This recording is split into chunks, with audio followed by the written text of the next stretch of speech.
জগদীশ চন্দ্র বসু 100 বছর আগে প্রমাণ করেছেন গাছের মধ্যে প্রাণ আছে। কিন্তু আমার পবিত্র কোরআনের মধ্যে যে কোরআন আমার রসুল উপর নাযিল হয়েছেন, সে আমার রসুল আজ থেকে 1500 বছর আগে বলেছেন, ফাআখরাজনা বিহি আজওয়াজা, হে মানব জাতি, আমি তোমাদের জন্য যে গাছগোছলা আবিষ্কার করেছি, মাটি থেকে তুলেছি। গাছগোছলা প্রাণ তো আছে, গাছের মধ্যে ছেলেও আছে, মেয়েও আছে।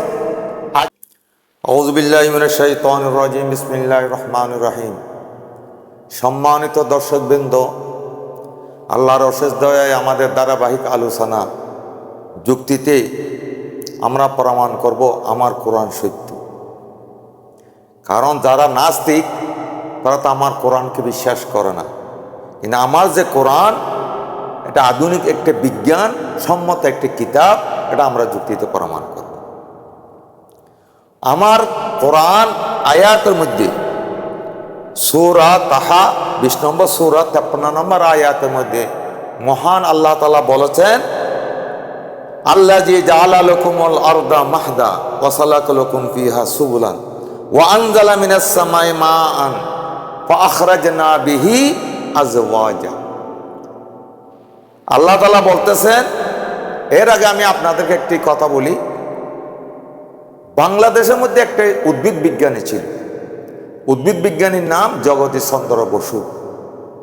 তিনি প্রমাণ করেছেন মানুষের মধ্যে যেভাবে প্রাণ আছে, গাছগোছালার মধ্যে ঠিক তেমনি প্রাণ আছে।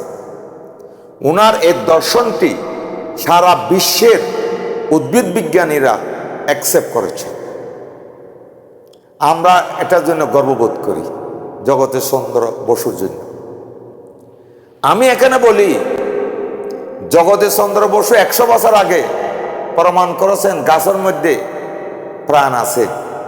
কিন্তু আমার পবিত্র কোরআনের মধ্যে যে কোরআন আমার রসুল উপর নাযিল হয়েছেন, সে আমার রসুল আজ থেকে 1500 বছর আগে বলেছেন, ফাআখরাজনা বিহি আজওয়াজা, হে মানব জাতি, আমি তোমাদের জন্য যে গাছগোছলা আবিষ্কার করেছি, মাটি থেকে তুলেছি।